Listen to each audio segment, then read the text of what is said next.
इस्त्री उमूमन ख़राब हो जाती है। पहला फॉल्ट यहाँ पर होता है। दूसरा प्रॉब्लम ये होता है यहाँ से स्पार्किंग हो जाती है। और तीसरा मसला ये होता है कि कभी इस्त्री ऑन हो जाती है, ऑफ हो जाती है, या यहाँ भी फॉल्ट नहीं होता, यहाँ भी नहीं होता, तो फिर इसके अंदर होता है थर्मोस्टेट। तो उसको हमने कैसे ठीक करना है कि वो फॉर एवर चले, क्योंकि बात बात उसको हम थोड़ा बहुत ठीक कर लेते हैं लेकिन वो फिर से ख़राब हो जाता है। चौथा प्रॉब्लम ये होता है कि इस्त्री बात बात गिर जाती है, तो इसका ये वाला हिस्सा बात बात कहीं से टूट जाता है, तो आप खुद घर पर इसको नया डाल सकते हैं। तो वीडियो को शुरू करते हैं। अस्सलाम वालेकुम फ्रेंड्स, मैं हूं आसिफ उम्मीद और आपको आसिफ इन्फो में खुश आमदीद कहता हूं। आपने मेरे चैनल को बराए मेहरबानी जरूर सब्सक्राइब करना है, मेरी वीडियो को लाइक करना है और कमेंट भी आपने जरूर करने का, किसी बात की समझ नहीं आती। तो शुरू करते हैं वीडियो को अल्लाह सुब्हानहू तआला के नाम से, बिस्मिल्लाह। तो सबसे पहले आपने यहाँ से इसे पेज खोल लेना है।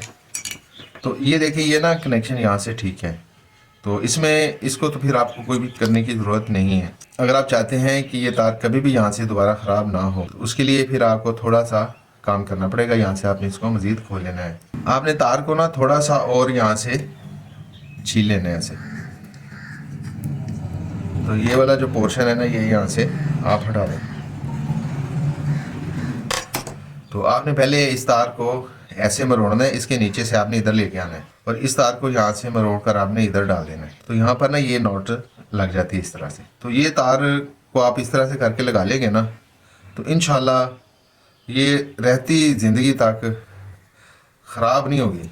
ये तार ना इतनी छोड़नी है कि ये गिरा इधर आ जाए, ताकि इसको जब खींचे तो ये गिरा यहाँ पर फंस जाए। तो इस तरह से आपने इसको यहाँ तक नॉट लगानी है और फिर उसके बाद आपने इसको ऐसे दोबारा से टाइट कर देना है। तो ये इंशाल्लाह कोई और मसला आ सकता है, लेकिन यहाँ वाला मसला जो है ये नहीं आएगा। तो अब आते हैं यहाँ पर। तो यहाँ पर ना एक नलकी सी लगती है, वो नहीं है। तो ये क्या होता है, जब इस्त्री करते हैं हम, ये बार बार हिलती है, तो ये फिर अंदर से मरोड़ आने के बाद, मुड़ने के बाद इसमें ख़राबी पैदा हो जाती है। तो फिर क्या होता है, यहाँ पर स्पार्किंग होती है। तो अगर यहाँ पर कोई मसला हो तो फिर यहाँ से आपने यहाँ से पेश करना है। चीज़ों का आपने संभाल के रखना है। अब यहाँ पर आप ना थोड़ा सा कनेक्शन समझ लें।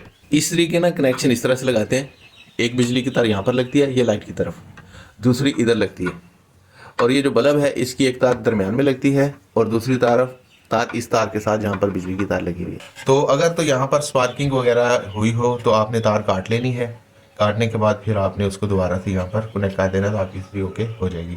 यहाँ पर एक नलकी होती है, आपने वो ज़रूर डालनी है। और जब भी केबल आपने इस्तेमाल करनी है ना, ये वाली केबल आपने इस्तेमाल नहीं करनी जो यहाँ पर लगी हुई है। ये भी हम जब फिटिंग करेंगे तो इस केबल को भी रिप्लेस कर देंगे।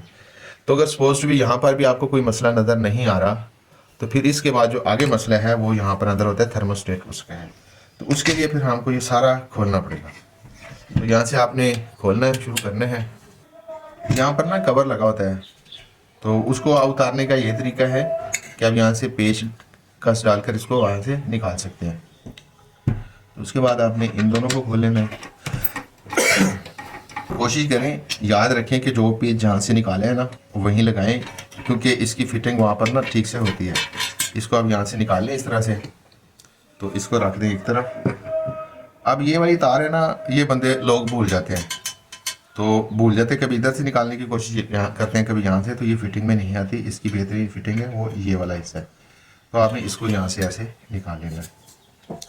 तो उसके बाद इस केबल को भी हटा देते हैं। ये ना चीनी का होता है, तो इसको भी, ये नया भी मिल जाता है, लेकिन इसको भी आपने संभालना है। तो ये होता है थर्मोस्टेट, ये वाला हिस्सा।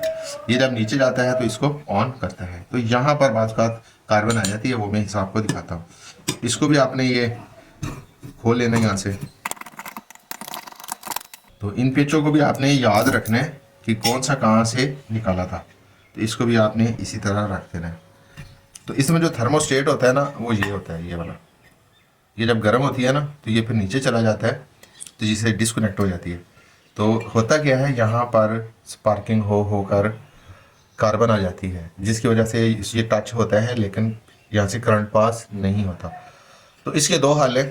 एक तो ये है कि ये नया मिल जाता है, ये डालें, लेकिन ये कुछ अर्से के बाद फिर ख़राब हो जाता है। इसका जो परमानेंट हल है ना, जो वो हल ये है कि ये मैंने ऊपर ना चांदी के टांके लगवाने हैं। ये 400 से 500 रुपए के लगते हैं, या किसी भी सुनारे के पास चले जाएंगे ना, वो आपको ये लगा देगा।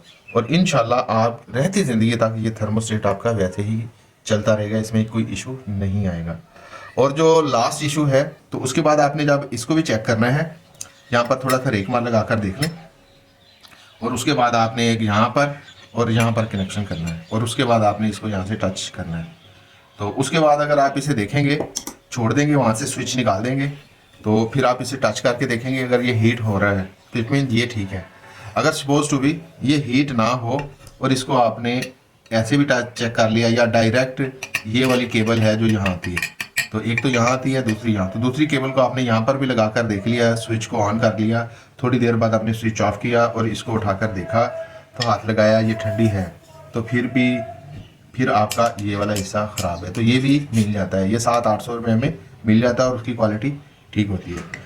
तो अगर आपने जब ये यहाँ पर लगाना है तो उसका ये तरीका है कि यहाँ से आपने इसको थर्मोस्टेट को यहाँ से निकालेंगे, यहाँ से आप पेज खोलेंगे ये वाला, तो ये वाला हिस्सा फिर आपका निकल आएगा। ये एक पेज खोलेंगे, ये इसके साथ ये अटैच है, इसको आप थोड़ा सा खोलें, ये इस तरह से ये निकल आएगा। तो उसके बाद आपने यहाँ से खोलना है इसको, और उसके बाद आपने इसे ले जाना है सुनारे के पास। तो ये इसके पार्ट्स हैं, कोशिश करें ये वाले हिस्से आप संभाल कर रखें, ये गुम नहीं होने चाहिए। तो यहाँ पर ये मैंने पहले से लगाया हुआ है चांदी का, यहाँ पर भी चांदी का लगा हुआ है। चांदी के ऊपर ना बहुत कम स्पार्किंग होती है, तो यहाँ पर वो सुनारा आपको कर देगा। फिर आपने इसको यहाँ पर दोबारा इसी तरह से फिटिंग कर लेनी है। पहले ये वाली केबल लगानी है, उसके ऊपर आपने ये वाली केबल ऐसे रख देनी है। इसको यहाँ से डालें और इस पेज को आपने टाइट करना है। इसको जब आपने टाइट करना है तो एक बात आपने ध्यान में रखनी है कि ये पॉइंट बिल्कुल ऊपर नीचे ऐसे बराबर आने चाहिए, ताकि यहाँ पर करंट अच्छा पास हो सके। ये इसका बेहतरीन तरीका है। तो उसके बाद आपने इसको यहाँ पर बिल्कुल जब फिटिंग हो जाए तो यहाँ पर आपने इसको अच्छे से टाइट कर देना है। ये यहाँ पर बिल्कुल फिट हो गया। उसके बाद ये वाला जो पॉइंट है ना, ये आपने इसके नीचे रखना है, इस वाले को इसके नीचे। अच्छा, नीचे क्यों रखना है? इसलिए कि हमने ये पेच है ना, इसमें टाइट होता है, तो इसमें से ये ऊपर ऐसे ही होता है, तो ये नीचे होगा तो यहाँ पर टाइट नहीं होगा, तो इसलिए आपने इस वाले हिस्से को नीचे रखना है। टाइट इसको करें ज़रा नरम हाथों से, जहाँ जाकर ये रुक जाए इसको आपने छोड़ देना, क्योंकि ये लूज हो जाए तो फिर इंसान को मैनेज करना मुश्किल होता है। अच्छा, उसके बाद ये वाली जो है ना साइड, ये इसके नीचे होनी चाहिए, ये इस वाइट के, ताकि इसको जब हम नीचे करें तो ये नीचे चली जाए। तो इससे ये होता है कि इस्त्री कम ज़्यादा, अगर ज़्यादा गर्म करनी हो तो सेटिंग यहाँ पर होती है, अगर ज़्यादा गर्म हो रही हो तो इसकी गर्मी को कम करना हो तो फिर भी यहाँ से होती है ये। तो ये जब हम फिटिंग कर लेंगे आखिर में डिस्कस करेंगे। नहीं जी, ये बिल्कुल दोबारा से हमने फिट कर लिया। उसके बाद ये वाली स्लैब की बारी है, ये भारी होती है। इसका बेनिफिट ये होता है कि इतनी गर्म हो जाए तो फिर बार बार जल्दी से ठंडी नहीं होती, ये हीट हो जाता है तो हीट इसमें रहती है, जिससे बार बार ऑन ऑफ नहीं होती। इसके ना 3 होते हैं, लेकिन यहाँ पर ये गुम हुआ है, किसी मिस्त्री ने कर दिया गुम इसको। ये वाली फिटिंग भी हो गई है। तो उसके बाद आपने ये वाली मक्खी लगानी है हमने इधर, तो चीनी की होती है ये, यहाँ इसको रखें और इस वाले हिस्से में इसे ऐसे आप डालें। तो उसके बाद इसे रखना है, ये यहाँ पर ना इसे डालना है अपने पहले, ये थोड़ा सा झुक के डालेंगे ना तो नज़र आ जाती है। इसमें डालने के बाद यहाँ इसकी आप फिटिंग कर लें। ये इस्त्री का ना हैंडल है, तो इसके ना यहाँ पर दो तरह के सुराख हैं।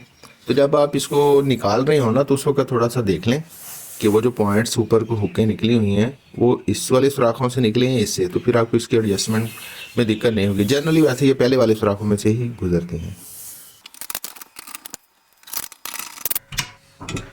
तो ये यहाँ तक हो गए। उसके बाद हम ये केबल नहीं डालेंगे, ये वाली केबल अच्छे वाली लें और ऐसी दुकान से लें जिनको आप पहले से जानते हैं। तो उसके बाद ये इसको नलकी बोलते हैं, तो इसको आपने पहले यहाँ डाल लेना है। तो इसकी भी हम आपको फिटिंग बताएंगे कि आप इसको अगर हमारे तरीके से करेंगे तो ये बात का अंदर से ये तारें जल जाती हैं, स्पार्किंग होती है, तो उस तरीके से अंदर स्पार्किंग नहीं होगी। अगर मकनातीस हो तो ये फ़ायदा होता है कि ये पेच यहाँ से फिर उतरते नहीं, या पेचकस ही ऐसा हो जो मैग्नेटिक हो, तो जिसके साथ इनको हम लगाएं तो हमें दिक्कत ना हो। अब आपने ये पीली यहाँ पर लगा देनी लाइटर कवर। उसके बाद आपने ये नलकी है इसको आपने यहाँ पर रखना है और उसके बाद आपने इसको यहाँ से ऐसे फिटिंग कर देनी है।